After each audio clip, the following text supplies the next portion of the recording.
Yo cuando decía el tema de la 125 y decía que no estaba, que había sido como una elucubración teórica que se tira, también quiero decir algo. Yo estoy convencida de que la reacción del campo sorprendió al gobierno.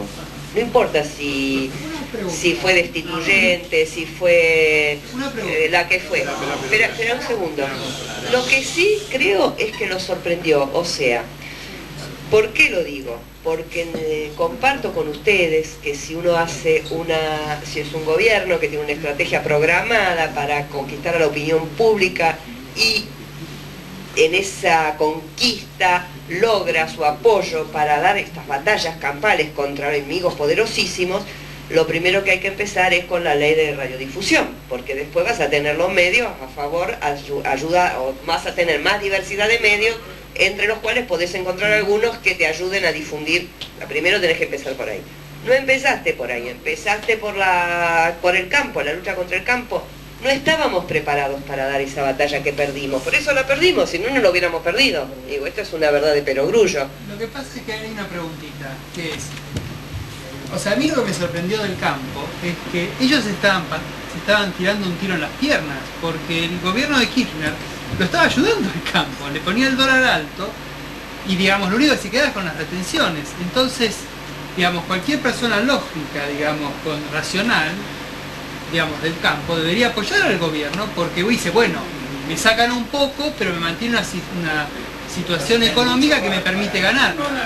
Entonces, digamos, yo creo que el gobierno pensó eso, y no pensó en la irracionalidad del campo, porque para mí, digamos, la actitud del campo fue irracional en cuanto a destruir un modelo que lo sostenían a ellos. Bueno, pero fijémonos, si vos decís que Entonces la pregunta es, ¿ellos pueden sostener, digamos, un dólar 1 a 1 si quieren y ganar plata? A mí me parece que no. Sostener un dólar 1 a 1 no, pero ellos saben que nunca, ¿cómo hacen para volver a un dólar 1 a 1? Pero si no hay retenciones, hoy están pagando el 35%. Sí. Si no hay retenciones, si el dólar está a... Hay un estallido social, los matan. Pero digo, a ver, ¿qué importancia yo tiene? entiendo lo que vos decís y me gustaría que todo el país piensase así, pero no se piensa así. Mira, en realidad a cada sector solo le interesa su propio interés, y no vos... Cada sector, o sea, el rol de un gobierno se supone que es armonizar los intereses de los distintos sectores. Entonces, lo que él dice que es así es: ¿cómo puede ser que un sector que está siendo tan beneficiado por la política económica reaccione de esta manera? Porque quieren ganar más de lo que ganan. Y eso uno lo tiene que, o sea, cuando uno está haciendo políticas públicas, tiene que contener esa definición, que es una definición del sistema capitalista en el cual vivimos, que es el afán de lucro, que es, bueno, tengo más libros escritos sobre eso que los que yo les voy a explicar ahora. Pero sí, a vos te llama la atención el tema del campo, que a mí no me llama tanto la atención, por esto que digo, me llama todavía, no logro salir de mi asombro de por qué la clase media, la jubilada de 600 pesos, que digo, el maestro de 1200, el portero de mi edificio de 1800, el judicial, bueno, todos decían: ¡viva el campo! ¿Cómo van a pagar retenciones? Las retenciones son una exacción porque estaban por cosechar y bla, bla, bla. Cristina es soberbia, como si tuviese alguna importancia. Como si tuviese alguna importancia, pero en serio. Entonces, ¿a qué voy? A que me resulta más difícil entender el comportamiento de los sectores medios serruchándose la rama sobre la cual están sentados, y después nos caemos todos con la rama, que la del propio sector, que sí defendía intereses muy concretos de dinero, que me resulta más claro verlo, porque se trataba de 1.200 millones de dólares de última, que quedó para ese sector, no quedó para la señora, vuelvo a decir, la jubilada, de la maestra de Avellaneda que se vino al acto en la plaza de Palermo. Entonces, esas son comprensiones. ¿Por qué digo que la democracia esto se gana con discurso, no se gana con... Porque si vos no podés convencer a la gran mayoría de la sociedad, no podés hacer las transformaciones, porque te van a votar en contra en el Congreso, los medios, quien sea. Cuando uno ve que en este país pasó la dictadura militar, yo siempre le digo a los compañeros, bueno, el menemismo no privatizó YPF matándonos a todos nosotros, lo privatizó porque ganó la batalla cultural, el sentido general de la sociedad, que decía Neustadt, sí señora, estas empresas dan pérdida, doña Rosa, no me acuerdo qué estupidez decía, vayamos a apoyar a Menem con el sí, y ahí todo el mundo dijo, cómo no, esto es así. Todo el mundo no, porque nosotros seguro que siempre en la misma, en el metro cuadrado nuestro, rompiendo la paciencia, ahora, antes y antes también, pero el sentido común de la sociedad decía, cuanto menos Estado hay, más grande va a ser la nación, consigna de la dictadura, por otra parte, que el menemismo llevó hasta sus máximas consecuencias. Sí. Los periodistas, los formadores de opinión eran los que tenían la dictadura. Neustadt, Grondona, el que mencionaste. O sea, más o menos que siguió la guerra por otros medios. Sí, pero ganaron esa batalla, esa cosa mediática. Hay que reconocer la incapacidad comunicacional que tuvo el gobierno. Y ojalá que nosotros pudiéramos tener eso. Porque la mejor explicación, disculpame, la mejor explicación que yo vi sobre el tema de las retenciones la dio Samid en el canal 26, con 4 frascos con granos y las monedas. Y bueno, pero es un principio básico, que la comunicación del gobierno tiene que ser para el chico de 6 años como para la vieja de 90. Y conseguir el gobierno estaba convencido de la dictadura, que esta iba a ser una batalla fundacional. Tendríamos que haber estado preparados 2 o 3 meses antes para que todos supiésemos qué teníamos que decirle al resto del mundo. Por ejemplo, lo que decía Samid, instalar y generar y hacer comparaciones, todo eso. Acuérdense que recién los spots del gobierno salieron como 2 meses después. Que no dicen nada. Son de turismo. Bueno, pero 2 meses después. Entonces la militancia también, que quería un poco apoyar al gobierno y desarrollar esto, se encontraba un poco con las manos vacías, hasta que no salieron los intelectuales de carta abierta, dieron el cuerpo argumental de cómo defender esto, no dio ese espacio, que se empezó a juntar casi así, porque sí. Entonces esto nos faltó eso. Vos estabas desarrollando un tema. Porque todos quieren preguntar, sí. Pero vos estabas desarrollando un tema. ¿Querés desarrollarlo un poco más? Yo quiero solamente decir 2 cosas conceptuales. Primero, Argentina, si estamos pensando en seguir en el sistema capitalista, no tiene futuro si no logramos transformar nuestra economía, que es agroexportadora todavía, en una economía con mayor valor agregado. De todo lo que dice Cristina es lo que más me gusta, porque me parece que lo tiene bastante claro. Esto significa que en vez de producir o exportar a $400 la tonelada e importar a $1.600 la tonelada, podamos ir acercándonos al mismo valor que de exportaciones. Para esto tenemos que la soja, el trigo, lo que sea, hacerlo mucho más, porque el aceite es $200 más o $100 más, y la verdad que eso se tendría que convertir en leche, alimento para vaca, la leche en polvo, $3.000 la tonelada. Pollo, soja, alimento de pollo, exportación de pollo, $3.500 la tonelada. Entonces, eso tiene que ser el futuro. Cuando digo una Argentina agroindustrial es porque no podemos negar que tenemos una tierra maravillosa, que tiremos lo que tiremos crece.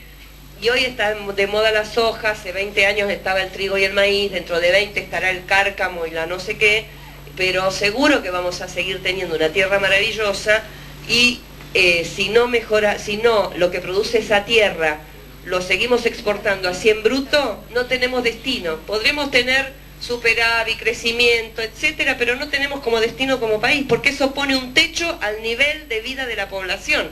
Exportar por $600 la tonelada hace que los salarios implícitos en esa producción no puedan ser más de 1.500 pesos promedio. Si exportamos autos, $11.000 la tonelada, podemos aspirar a salarios promedios de 5.000 pesos. Si exportamos reactores nucleares, $100.000 la tonelada, podemos aspirar a salarios promedios de 10.000 pesos al mes, me refiero, ¿no?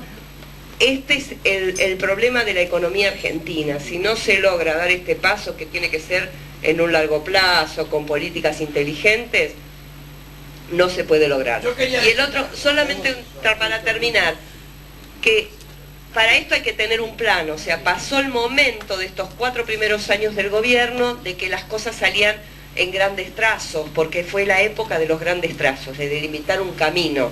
Ahora hay que precisar, es la época de la sintonía fina. La política económica se tiene que encargar de lo sectorial, de encontrar los sectores de punta y tecnológicos para apoyar, y en esto tiene mucho que ver lo financiero. Por eso nosotros apostamos muchísimo a la creación del Banco del Sur, porque sin bueno, te lo cuento. El Banco del Sur.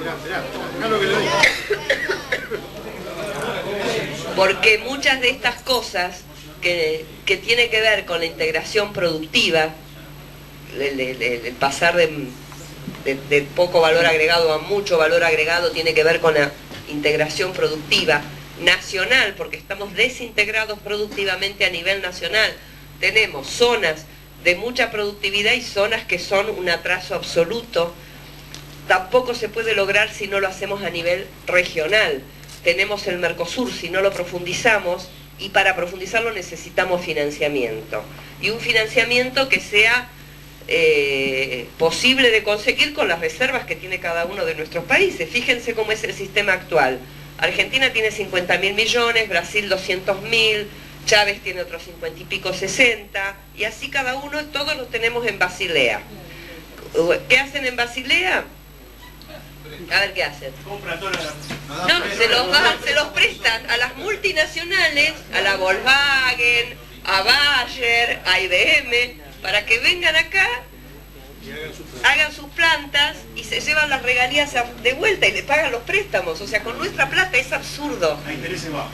A intereses bajísimos. Entonces después nos dicen, no, si no me pagás el Club de París no vengo con las inversiones. Entonces yo decía, bueno, traigámonos la plata de Basilea, la ponemos, claro, nosotros ¿por qué la dejamos allá? Y porque acá no hay bancos con unos tesoros tan seguros, porque de verdad hay mil excusas para eso. Hay una pregunta más importante de precisar. Vos apoyaste el Banco del Sur. El Banco del Sur habla de intercambio en monedas regionales. Eso significa que estamos apuntando a que desaparezca el dólar como moneda de intercambio. Le estás pegando directo a Estados Unidos. Sí. Yo te pregunto, cuando vos apoyaste eso, ¿vos tenías en cuenta qué enemigos te tirabas en contra? Parece que no. Bueno, digo que de alguna manera el que las hace las paga, ¿viste? Yo aprendí la lección, así que ya dije que no me meto más con nadie, pero uno no puede con su genio. Entonces, realmente, esa es una de las medidas más importantes.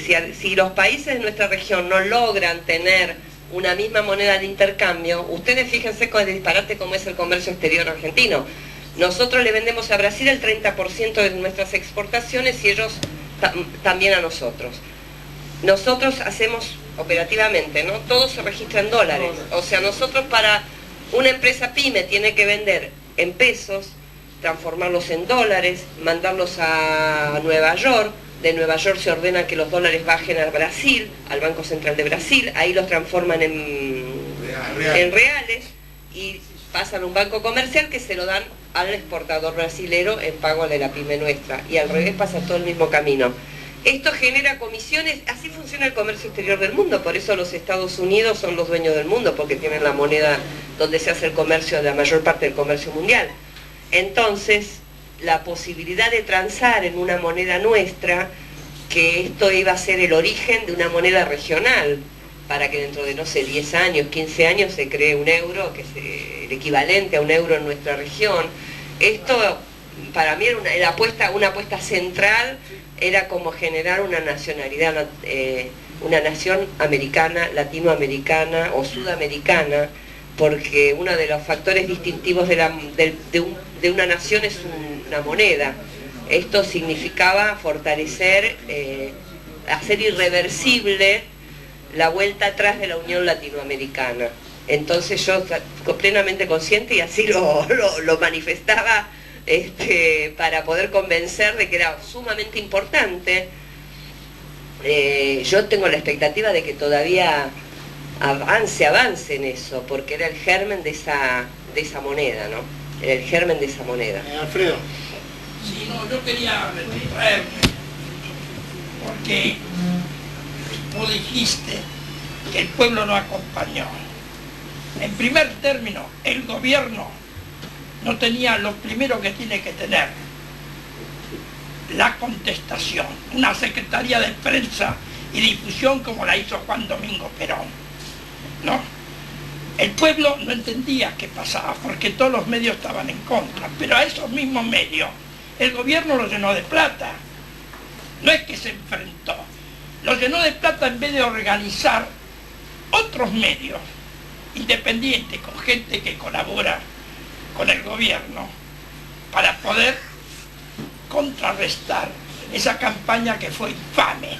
El señor De Ángel, un marxista, ¿no?, que fue ayer a la Rural y está en La Nación de ayer, con el puño así del Partido Comunista al lado de la Sociedad Rural. Tenía 200, cuando fue Moyano a verlo, tenía 200 fusiles. Cortó la ruta del Mercosur. El gobierno debía haber actuado en el acto, meterlo preso. No lo hizo.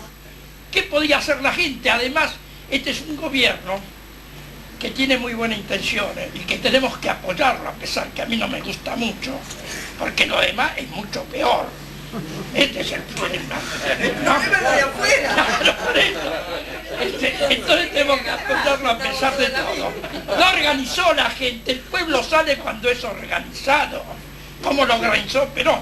Ahora, Perón dejó 38 libros, que yo los tengo para venderlos en librerías si alguien los quiere. ¿Por qué no lo leen a Perón? Porque estos problemas no son nuevos. La oligarquía argentina viene trabajando de toda la vida.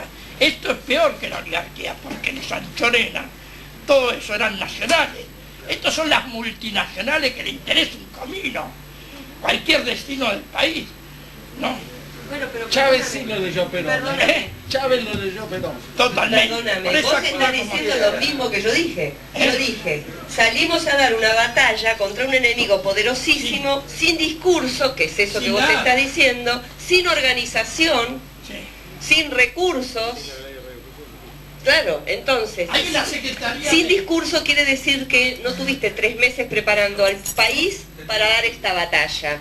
Mirá qué malos que son, no sé, viste, hay maneras en política de hacerlo. Y después quiero decir otra cosa respecto de los medios. Ustedes saben que yo fui una gran opositora a toda la política de medios del gobierno internamente. Yo estuve en contra de que saquen a Canal 7 del número 5 y lo manden al 15 para darle a dar la señal del 5. Bueno, me peleé con medio... Bueno, digo... ya lo sé que es muy grave. Nadie te cuestiona. No, ya sé que no, porque además no estaba en mi órbita de decisión concreta, simplemente podía opinar y cuando me enteraba o se veía que se discutía esto, opinaba. Pero sí hubo cosas que estaban en mi órbita de decisión. Una es el manejo de papel prensa, es decir, estos tipos se dan el lujo de poner... por ejemplo, el otro día comparaba, la Fundación Madres de Plaza de Mayo recibe 4 millones del gobierno en subsidios, cuando ellos, que son socios del Estado en papel prensa, se venden a sí mismos a la mitad del valor de papel del mercado, tanto Clarín como La Nación, y el Estado no decía nada. Entonces, por año, entre La Nación y Clarín, se autosubsidiaban desde papel prensa 60 millones de dólares entre los dos. Y eso no lo dice nadie. Y esa fue una lucha constante y permanente porque transparenten el precio de venta del papel al mismo nivel que el del mercado y listo, no le pasen la pérdida a papel prensa, pásensela a La Nación y a Clarín de manera que el Estado pudiera ganar por su parte, que es el 50% en esa empresa. Es una lucha sin cuartel, eso sí dependía de economía.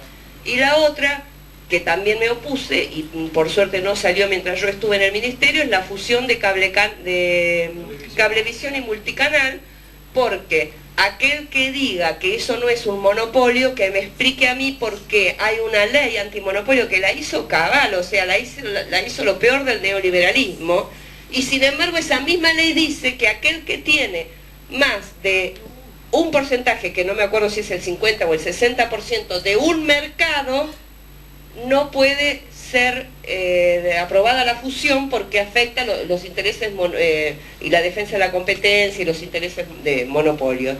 Y esto, para que no llega a cumplir ese porcentaje, ¿qué hicieron? Dijeron, ah, bueno, pero el mercado de cables nacional es todo el país. Miren ustedes qué disparate. Entonces, sumaron todos los potenciales usuarios de cable, dijeron que la fusión era para Capital y Gran Buenos Aires y que entonces daba el 48%, no traspasaba ese 50% y aprobaron la fusión. Entonces, estas son mis broncas, si querés, internas, porque después, 3 meses después sale la fusión y por supuesto uno queda siempre pegada con la bronca de todos ellos que saben exactamente eso, pero negociaciones muy lentas. Y por eso yo creo que otra gran cosa que acá no ocurre y que tendría que ocurrir es que exista un verdadero tribunal de defensa de la competencia, porque si no hay quien le pegue los dedos a estos señores y haga cumplir esas normas con una ley nueva, para evitar la concentración y los abusos de los monopolios, porque por más que tengamos todo lo demás que dijimos aquí, si no hay límites a la concentración y a los monopolios, no vamos a salir adelante, porque Argentina tiene una economía de muy pocas empresas por sector y esto va a los abusos directos. Melissa, Ella me quería preguntar desde hoy. Sí, la pregunta es, digamos, la herramienta por excelencia de la distribución es la política aduanera. Y en esa medida, digamos, el sostén de una política monetaria de intercambio y de distribución es la política aduanera. En Argentina siempre fue el sector totalmente frágil de la posibilidad de capitalización. Creo que recíprocamente el Mercosur tampoco funcionó como un mecanismo de capitalización hacia el interior del Mercosur y de diferenciación que permitiera homogeneizar las zonas de exclusión. Digamos, la pregunta está desdoblada en dos partes. Digamos, parece sonar muy en vacío el hecho de pensar que una política de difusión de una medida que en realidad está transparentando un instrumento que está oculto en la Argentina, pero es el verdadero mecanismo de gobierno dentro de la Argentina, y que en realidad fue ninguneado en estos 4 años, muy fuertemente, con el objeto, yo supongo, de reforzar la acumulación en algunos sectores del poder. ¿Cómo se podía esperar que algo que se venía trabajando largamente, porque uno miraba las nuevas camadas de distribución de cargos, y en todas ellas ocupaban posiciones preponderantes los mismos que siempre estuvieron en ese lugar para ningunear la posibilidad de capitalizar? ¿Cómo se podía esperar que una política que no distribuyó significativamente, por lo menos a los sectores ampliamente excluidos, entre los que yo me considero incluida, y creo que la mayoría del aparato del Estado que sobrevivió para sostener algo de lo que sería capitalizar, podía acompañar algo que expresamente yo creo que se manejó con ocultismo y no se distribuyó un carajo en ese nivel. No se distribuyó ni hay la intención. Porque de toda esta cháchara que transcurrió en estos 4 meses, donde la verdad es que vos acudías a no comer, porque lo que se estaba discutiendo es la comida de la gente. Ya dejó de discutirse la salud cuando fue un negocio, que también fue un negocio en estos 4 últimos años. Entonces pasó a discutirse la cosa elemental que es comer. ¿Cómo se podía pensar? Yo voy a lo que vos decías respecto de lo que es la clase media, la maestra, el bancario, el tipo que tiene trabajo en blanco, ni hablar del que es monotributista, que fue el auténtico damnificado de todo este enmascaramiento de la política de generación de empleo. ¿Cómo se podía esperar que esas personas, que somos la mayoría de los que estamos en Capital y Gran Buenos Aires, los demás no existen, Salir a defender todo esto. no, salir a defender no, entendiera que eran sus intereses los que estaban siendo vulnerados. Bueno, justamente. Porque yo creo que tiene bastante que ver con lo que estábamos hablando, es decir, yo no le echo la culpa a la gente. Yo no digo, qué tonta la gente que no sale a defender esto que es maravilloso. Más vale me pregunto al revés. Me pregunto, oye, ¿por qué? Si yo estoy pensando que todo lo que se hizo en estos años benefició a tales sectores, ¿cómo son esos sectores que no salen? Bueno, capaz que no los benefició tanto, capaz que los benefició, pero la gente esperaba mucho más. Entonces yo comparto con vos lo que decís, ¿por qué iba a salir la gente a defender en estos 4 meses algo que por ahí no le va ni le viene? Yo personalmente creo, como alguien decía por ahí recién, que yo defiendo este gobierno más allá de las medidas, porque afuera no hay nada. Es decir, ¿a dónde te vas a ir afuera? ¿Qué te vas a ir? ¿Con Vilma Ripoll a Congreso? ¿Con Castela no sé? ¿O con no sé dónde te vas?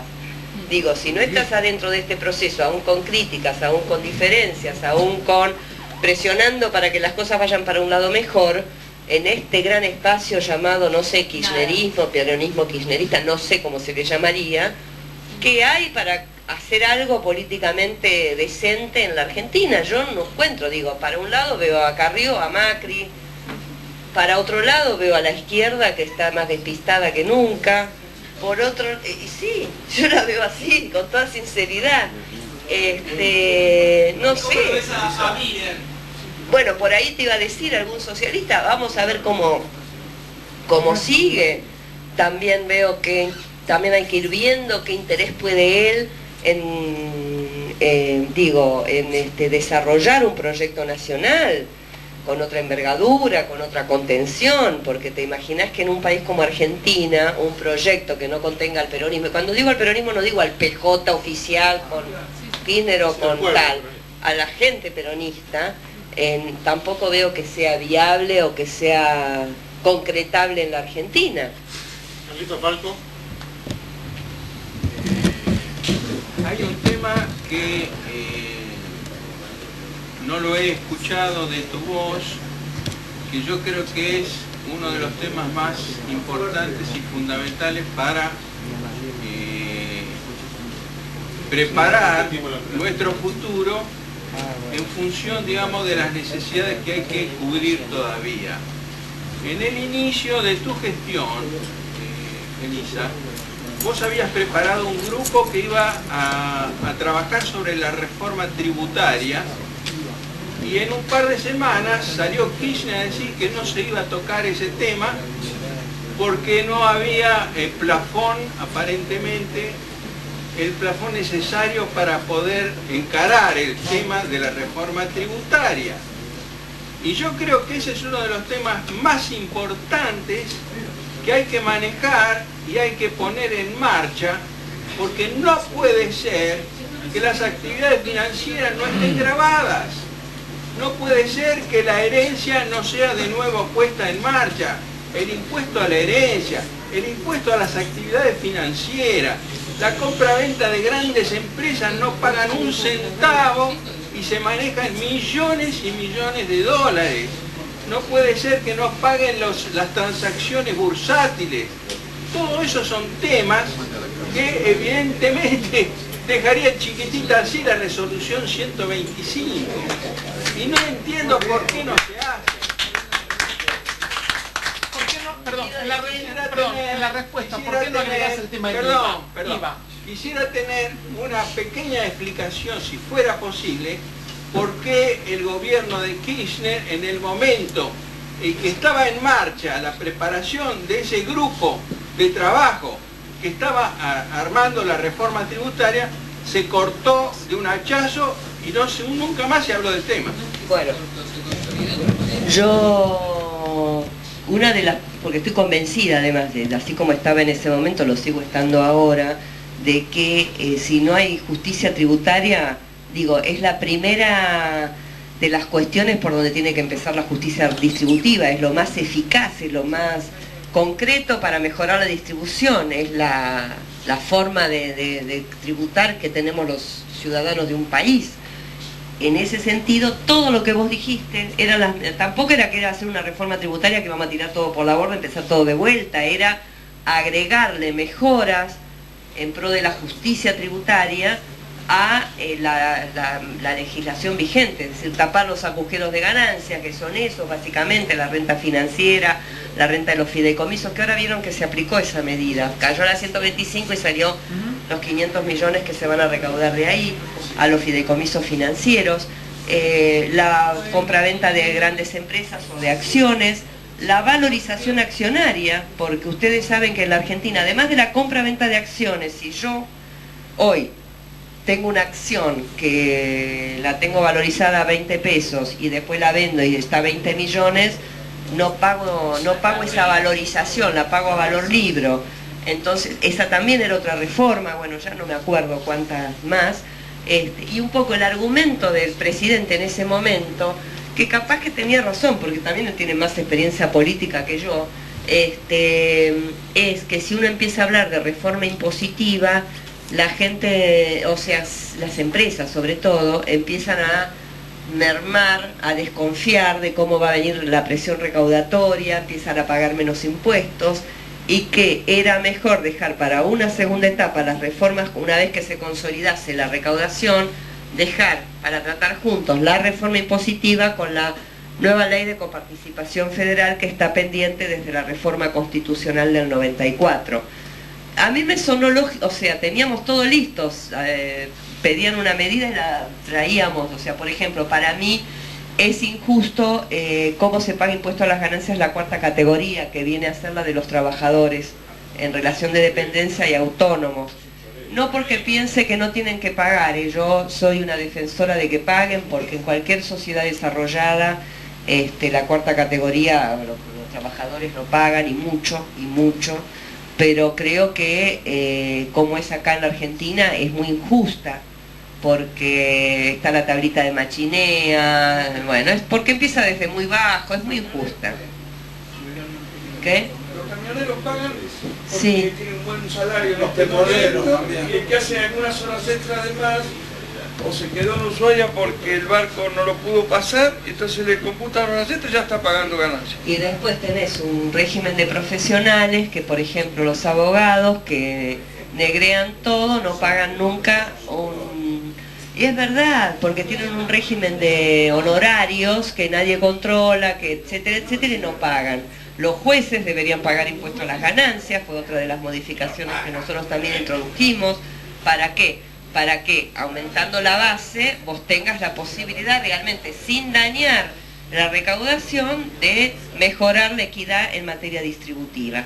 El IVA, de hecho, yo logré algunas cosas con el IVA, como fue bajar el IVA a algunos alimentos básicos, al trigo, al pan, a todo eso logramos bajar el IVA del 21 al 10%, al 10,5% a la mitad. Bueno, la carne ya lo tenía, o sea, los alimentos, al aceite también se lo bajamos. Los alimentos de la canasta básica prácticamente tienen todos 10,5% de IVA. Eso, varios toquecitos así, sin que Kirchner se diera cuenta, no, pero digo, sin que hiciese mucho revuelo, logramos hacer. Pero no una reforma más integral, y quizás yo no sé, capaz que el presidente tenía razón en ese momento, decía, si hace ahora que recién empezamos a mejorar y hay una estabilidad, empezamos a cambiar la regla del juego, empiezan todos a desconfiar, y sería bueno hacerlo como hicieron en España, que trabajaron no sé cuántos años, lograron una reforma, y después y en Alemania hicieron lo mismo, justamente el año pasado. La terminan, la dan a conocer y dicen se va a aplicar a partir de, por ejemplo, la terminan en 2008, dice a partir del 1 de enero del 2010. Y todo el mundo va proyectando y modificando su vida, su empresa, su cosa en función de que dentro de tanto se aplica la reforma. Bueno, esas eran un poco las discusiones que nosotros teníamos. Por supuesto, ese grupo sin publicidad siguió trabajando y estaban todas esas resoluciones ya listas, ¿no? Ponele. Sí, compañera, la verdad, gratamente la charla que ha dado y las explicaciones a mí me pone muy contento, porque he visto a tantos funcionarios en los medios de comunicación sin poder comunicar tan bien, a usted también la escuché, gracias a Dios, en algunos programas. Obviamente, puertas adentro, uno en el peronismo puede debatir de otra forma, pero es importante ver señales de autocrítica y de una visión crítica de lo que está pasando. Dos cosas. Una, me parece que lo que decía el compañero Carlino y Martín García y todos los que somos peronistas, si no hay señales claras para el pueblo, entre comillas, pongámosle los que somos peronistas, pero para el pueblo no se mueve, no a defender un gobierno, una situación, una resolución ministerial. Discúlpenme, una batalla de poder es una batalla de poder y el pueblo va a estar defendiendo sus intereses, pero no mal presentada, mal articulada y mal defendida. Y otra cosa, que usted, yo sé que es compañera peronista, el gobierno comunicó muy mal y cuando fue a comunicar Néstor Kirchner ya estaba mal presentado el tema. Porque vos lo dijiste, cuando se reunieron con Lustó, Alberto Fernández, después de 15 días, 20 días, cualquier gremialista te lo dice, un conflicto se arreglaba y se terminaba el problema. Es muy doloroso para el peronismo y para el pueblo tener que perder una batalla contra la sociedad rural. Con De Angeli, con Castelo, con Pirulo. Porque hay mucha historia y muchos muertos y mucho dolor en la Argentina. Para que Miguel hoy sea popular, para que mucha gente que no merece ser popular, lamentablemente por la vecina, por la jubilada, entren a la categoría de popular, entre comillas, por los medios de comunicación. Y para dar una batalla hay que adoctrinar, hay que preparar los cuadros, y el peronismo los tiene como todo, como un ejército que está acampando esperando una conducción. Y la conducción se hace con política. Y a mí me parece, por eso digo que es grato, que lo estás diciendo de alguna forma, nos estás dando guiños, señales, que acá no hay debate político. Y no se puede congelar al peronismo como un movimiento popular para tener que escucharlo a Chávez cada vez que viene a hablar de Perón. Y lo aplaudimos a Chávez, cuando nosotros somos peronistas. Gracias a Dios. Gracias a Dios. Pero viene Chávez y nos habla de Perón a nosotros. O sea, es una cosa como que es realmente complicado. Es una reflexión, un análisis. La pregunta creo que vos lo diste en la clave. El peronismo hizo una revolución y después hizo la Constitución del 49. O sea, no se puede combatir al enemigo con las herramientas del enemigo. Yo estudié, gracias a Dios, Derecho. Claro, no se puede combatir al enemigo con las herramientas jurídicas del consenso de Washington, de las leyes de Cavallo y de todo este tema. El gobierno de Kirchner o de Cristina Kirchner, o este gobierno, entre comillas, peronista, si quiere profundizar el gobierno, tiene que primero profundizar el peronismo y organizar el peronismo. Y segundo, organizar una etapa jurídica de los cambios. Porque si no estamos atados a esta democracia, entre comillas, no sé quién dijo, si socialdemócrata o liberal, que no quiere cambios.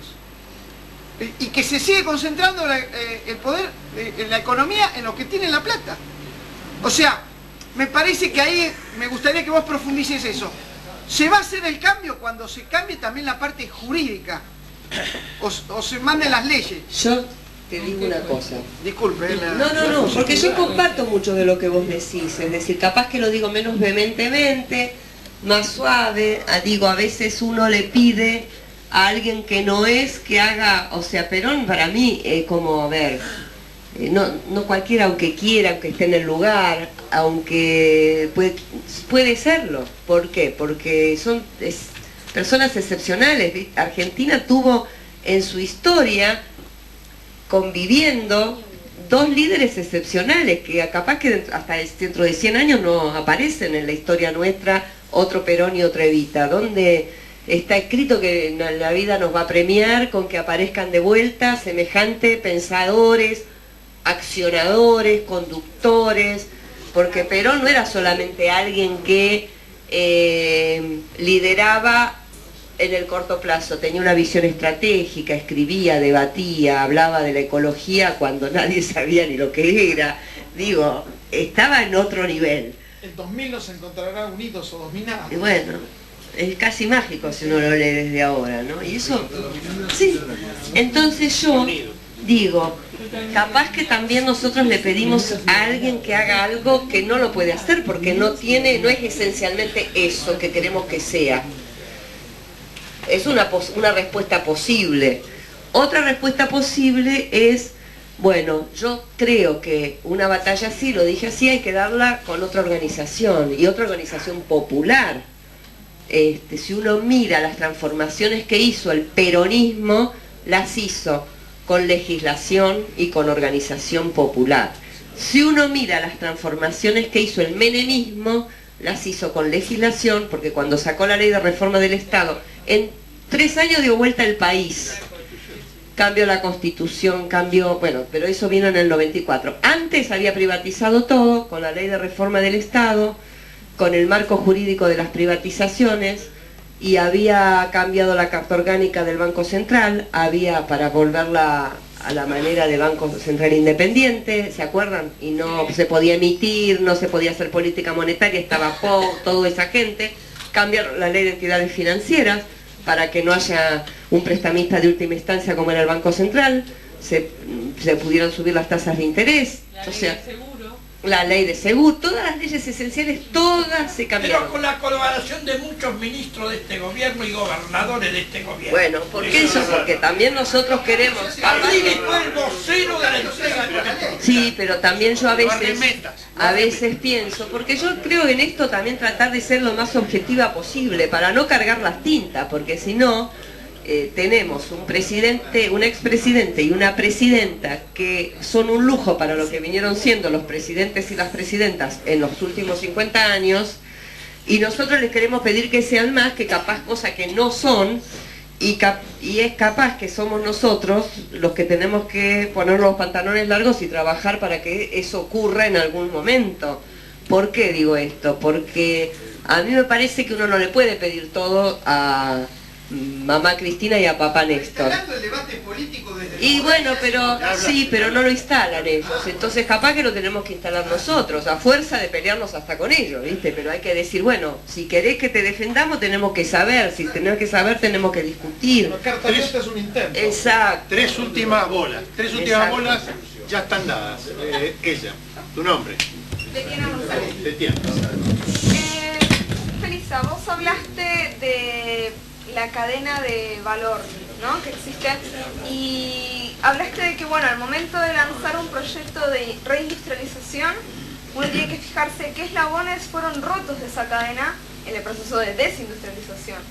Entonces, mi pregunta va a un aspecto muy revolucionario, me parece, que fue de la administración de Kirchner, que fue relanzar el plan nuclear, el plan nuclear, en medio de una crisis energética que continúa. Entonces, mi pregunta es, pueden ser varias en sí, porque es un tema amplio, ¿no? Pero tiene que ver, por un lado, ¿qué se encontraron con esos eslabones, ¿no? O sea, ¿qué encontraron, qué dificultades encontraron, que quizás no las habían previsto? Por el otro lado, ¿quiénes se opusieron y quizás se siguen oponiendo? ¿Y con quiénes podemos contar aquellos que queremos seguir defendiendo un proyecto nacional? Porque verdaderamente hablar de un proyecto nuclear, vos bien lo decías, te da ese nivel de salarios y te da la capacidad de desprender aquellas otras ramas. Sin energía no se puede desprender los ferrocarriles ni tampoco la industrialización. Entonces, esa es mi pregunta en sí, todo ese tema. Bueno, yo creo que haber recuperado la iniciativa nuclear es una de las grandes, también de los grandes logros de este gobierno. Uno más, porque tiene muchos logros este gobierno. Recién por ahí un compañero dijo, porque estamos en este modelo y tenemos mucha resistencia porque se hizo fracasar al ALCA. Hace 4 años atrás en la Argentina estábamos todos por la calle, no al ALCA, no al ALCA, y nadie nos daba ni 5 de bolilla. Bueno, en el 2005 se acabó el ALCA y no se habló más. No va a haber más ALCA en América, porque Bush con un poco de suerte se va, capaz que viene otro, pero hay otra historia dando vuelta, y la hicimos nosotros esa historia.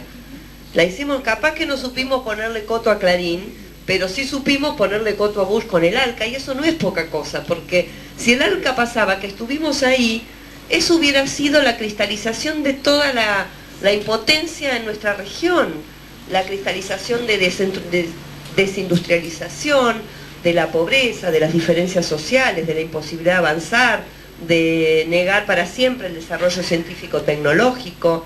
Entonces, esta medida de volver a retomar los protocolos nucleares, volver a ser uno de los 10 países, Argentina es uno de los 10 países en el mundo que tiene una silla en ese Consejo Mundial, no sé cómo se llama, de la cosa nuclear, de la energía nuclear, no sé cómo se llama, investigación y no sé qué, el club de los 10, 11 países que tienen ese desarrollo. Estamos nosotros y no está Brasil. Es algo para ofrecer al Mercosur, es fantástico. Yo totalmente convencida de que eso era absolutamente necesario. Y además por esto, por el efecto que tiene en cadena y por lo que desarrolla y por lo que permite, bueno. Porque pudo conservar, a pesar de todo, en sus 25 años de existencia, la CONEA pudo conservar. Ahora, por ejemplo, también a veces yo digo, cuando yo misma a veces me pongo muy crítica, como decía el compañero con Kirchner, y digo, ¿por qué no hace esto? ¿Por qué no tiene buena política de comunicación? No organiza al pueblo, no escribe volantes, no hace medios, no saca las leyes, no cambia la constitución, no rompe las cosas. Digo, pobre, tampoco el tipo es Gardel, tiene que ir a dormir, ir al baño, qué sé yo, pensar. Entonces, estas son las cosas que a veces uno, por ejemplo, se desresuelve toda esa política nuclear. Entonces decimos, vamos a poner en marcha Atucha 2, que es la manera, porque esto no es teórico, no es ponerse a estudiar sobre energía nuclear, el aprendizaje se da en la realización. La mejor realización era poner en marcha Atucha 2. Bueno, para eso la recaudación tenía que subir tanto, para que haya plata para pagar y que no pase como siempre, que se empieza la obra y después viene el reactor y lo tenemos que mandar de vuelta porque no está la plata para pagarlo. Bueno, estaba todo eso asegurado. Ahora, ¿ustedes pueden creer que ingenieros nucleares en la Argentina se necesitaban como 20 y pico para poner esa primera etapa? ¿No había? Perdón, está todo en el exterior. Acá se desarrollaron miles y miles de ingenieros nucleares. Se lo llevaron al exterior porque se dedicaron después del 55 a demoler la patria. Esto es lo real.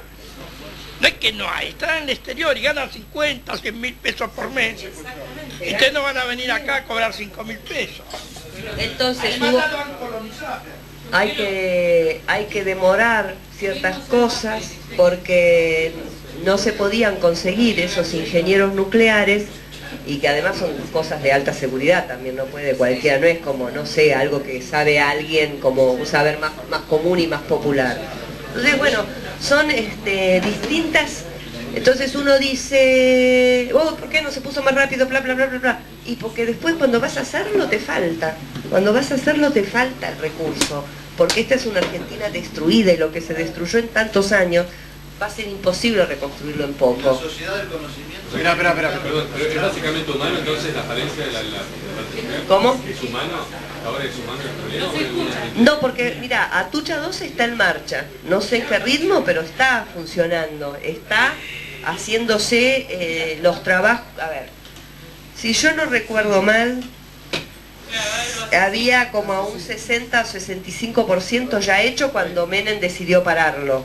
Eso todo se perdió, se habían invertido como $1.000 millones que eran tirados a la basura y por suerte algunos técnicos de la CONEA no se dieron por vencidos y iban, limpiaban, barrían, prendían, probaban, eso, mantenimiento. Una técnica mujer, una gran técnica mujer ya muerta, que fue Má Pérez, conservó eso.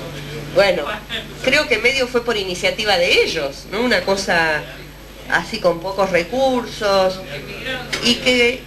para ponerlo en marcha, para terminarlo, faltaban otros $1.000 millones en una secuencia de 4 o 5 años, no es que había que ponerlo todos juntos. Bueno, eso cuando yo digo que faltaban los ingenieros fue al principio, hubo que conseguirlos, traerlos, hacer capacitaciones, algunos que estaban acá para ponerlos al tanto, y se está reconstruyendo, actualmente está en construcción Atucha 2. Entonces, bueno, en algún momento empezará a funcionar, y se verá si se construye la tercera. Exacto. No sé si está avanzando ahora, pero no tengo esa información precisa. Sí, Felisa, yo porque subiría, y primero, aunque tarde un poco más de tiempo, me veo obligado a agradecerle a Martín la invitación y a usted la asistencia, porque sinceramente me parece muy enriquecedor en lo personal y me parece que por lo que estoy viendo en lo grupal no es habitual para nosotros poder charlar así con un compañero que ha tenido las funciones que usted ha asumido, ¿no? En segundo lugar, tres cosas. La segunda es, aquí somos varios, somos 5 o más, los integrantes del espacio Carta Abierta que usted mencionó antes, y contarle que dentro de ese espacio estamos pensando varias cosas, una de ellas respecto de el debate que se viene sobre la Ley de Educación Superior. Y en eso, la tercera, que es, como ex ministra de Economía y como economista y como hija de la universidad pública, algún pensamiento, ¿qué le parece a usted? ¿Qué nos recomendaría para poner o para dejar de poner o para cambiar, pensando en una nueva ley de educación superior para las universidades públicas?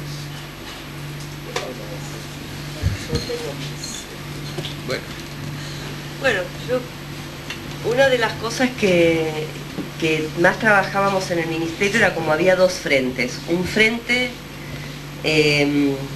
para la coyuntura y un, como llaman en los bancos, un back office, o sea, una parte de atrás que nadie veía, pero que trabajaba para los planes más estratégicos. De ahí salió el plan ganadero que presentamos, de ahí salió el plan para el INDEC que dejamos listo y que también lo presentamos para hacer, de ahí dejamos el plan productivo nacional, y dentro de ese plan productivo, que si bien lo teníamos mucho más avanzado de lo que lo presentamos públicamente, porque donde hablábamos de todas estas cosas, la necesidad de agregar valor, de la selección de aquellos sectores estratégicos que completasen lo que nosotros llamábamos el cuadrante ausente en la economía argentina, que es actividades con alto valor agregado y alto nivel científico-tecnológico. Yo miro lo universitario, miro la formación del universitario, miro la investigación científico-tecnológica y no la puedo dejar de asociar a lo productivo, porque entiendo que lo productivo tiene, las relaciones de producción son relaciones sociales, como lo dice el marxismo, y que en la medida en que no hay, saber científico y saber profesional, es imposible mejorar y hacer jerarquizar esas relaciones de producción. Entonces, una de las cosas que nosotros siempre, o sea, y soy muy enemiga de la educación para el trabajo, creo que no tiene nada que ver, esa es más bien mi lucha siempre que estuve o tuve la oportunidad de expresarme en ese sentido, de influenciar en ese sentido, tuvo que ver con generar una educación generalista, universalista, porque todas las modificaciones que hubo en los 90, ven, otra modificación estratégica, la ley de educación, hubo en los 90 de formar para el mundo del trabajo, limita absolutamente, descerebra y hace que la cuestión del mercado esté metida en el mundo educativo, y eso de ninguna manera va a llevar a algo, a alguien a un buen camino. Creo que la universidad tiene que servir como base, con una formación así bien generalista, por ahí tiene que tener tecnicaturas, todo esto, pero lo más importante que necesita la Argentina, la economía argentina, la Argentina como sociedad, es científico, universitarios y científicos que generen, digamos, que vuelvan a tomar la ciencia como ciencia de base, no aquello que se quiso importar también en los 90, que era la ciencia aplicada. Argentina le sobra para hacer desarrollo de ciencia de base, en cualquiera de sus... le sobra porque tenemos cuadros pensantes que dan para mucho más que eso, y realmente es bastardear hablar de ciencia aplicada por un problema económico, porque no alcanzan los costos, porque para hacer ciencia base hay que estudiar un montón y no sabemos los resultados que nos van a dar. Y creo que además toda esta investigación tiene que estar muy, si la universidad pudiese ponerse más, o sea, crear mecanismos, que era una de las cosas que nosotros queríamos hacer en el plan productivo, ¿no? Crear mecanismos de, porque hay todo un tema en el mundo universitario y un tema de despilfarro de recursos, que no tiene que ver con cobrarle a los estudiantes, tiene que ver con que no está pensada con un criterio de planificación, con perdón de la palabra para lo que no les gusta, a lo largo y a lo amplio del territorio. Hay muchas universidades nacionales que repiten las ofertas educativas y hay muy pocas universidades nacionales que formen en distintas especialidades a lo largo y a lo ancho del país. Por ejemplo, si uno quiere desarrollar un polo, no sé, nuclear tecnológico cerca de Bariloche, por donde está el INVAP, esas universidades se tienen que dedicar a que por esa zona se estudie carreras afines a después alimentar estos centros, estos polos. Si uno quiere desarrollar, no sé, el sector minero bien desarrollado, con controles, no como es ahora, que la verdad que ese es otro tema aparte, porque si empezamos con la minería ahora nos quedamos hasta mañana a las 8 de la mañana. Bueno, que toda esa zona de San Juan, en vez que se repitan las ofertas educativas para la nada, digo yo, quiero decir contadores, abogados, todo igual, quizá se puede potenciar ahí el polo geológico, ciencias naturales, con laboratorios, con investigación, que ya está, pero potenciarlo, que sea el polo, que todos los recursos cuando se reparten, se diga, bueno, acá se va a desarrollar esto, la investigación básica para agroalimentos en toda la zona de Rosario, es decir, informática y tecnologías de la comunicación en Córdoba, el eje San Luis, Santiago, Tucumán. Bueno, hay que pensarlo en función de que no se enseñe todo lo mismo en todos los lados, porque no sirve de nada. O sea, está muy bien la oferta y que exista toda esa oferta, pero además tiene que haber concentraciones localizadas, que tengan un entramado, porque si es solo la universidad no pasa nada. Tiene que tener un entramado con lo productivo, pero cuando digo lo productivo no me estoy refiriendo a vamos a sacar un investigador para que vaya, no sé, a hacerle la leche larga vida para que después la Serenísima gane plata. No, ese concepto no. Es más bien ese entramado de relaciones que se da con esferas de lo público, con el sistema de investigación pública, que hoy está muy desarticulado. O sea, usted tiene el CONICET por un lado, la universidad por el otro, los institutos de investigación, está todo, es articular eso, es crear una agencia de cooperación técnica de la Argentina para que nuestros profesionales y investigadores tengan a dónde llegar a los otros países que nos piden colaboración todo el tiempo y no sabemos cómo dársela, teniendo cómo dársela. Bueno, es eso. Negro Suárez. Felisa, nos hemos dado cuenta que has tenido a lo largo de tu desempeño actitudes inteligentes, juiciosas, pero enérgicas y de las que nos gustan a los peronistas. El peronismo es una caldera que se alimenta de hombres. Y a veces, cuando fallan algunos mecanismos de la solidaridad fuerte y militante que hace proteger a cada uno de nosotros cuando está en el lugar, termina determinando que muchos no querramos saber nada. A vos, por muchas cositas, te pegaron. Tal vez no fue el gobierno del compañero Kirchner, pero tu experiencia de alguna manera puede sentir alguna forma de solidaridad desde arriba hacia lo tuyo y desde los compañeros hacia vos cuando te vieron. Y lo bueno de ser mujer es que uno sabe que de uno van a decir siempre cualquier cosa. Entonces, eso que uno aprende de muy chiquita, desde que la mamá le dice, nena, cruza bien las piernas, sino que van a decir que de vos, ya cuando uno es más grande y es ministra, ya le caen de otra manera. Es decir, también se lo toma uno como de quién viene todo eso. Y creo que para mí lo más importante es haber recibido, más que la solidaridad, la compañía, el acompañamiento de mis compañeros, de la militancia, del movimiento donde yo he estado funcionando y también la tranquilidad de poder caminar por la calle y que la mayoría de las personas que me reconocen, porque tampoco es que voy a decir que voy a andar por la calle y soy como Susana Jiménez, no, pero las que me reconocen en general me saludan con afecto, con agradecimiento, con afecto, me dicen fuerza, ministra. Muy pocas veces me ha pasado una o dos que alguien y fue justamente qué notable, ¿no?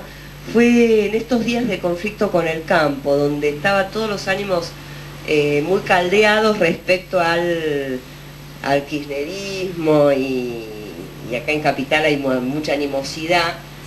Me increparon así directamente diciendo que usted participó de este gobierno, pero nada más que eso, ¿no? La mayoría de los casos es al revés, es algo lindo, algo lindo. Entonces nosotros somos nada más que otro grupo de compañeros que te hemos tratado muy hermosamente. Ya vamos a aplaudir.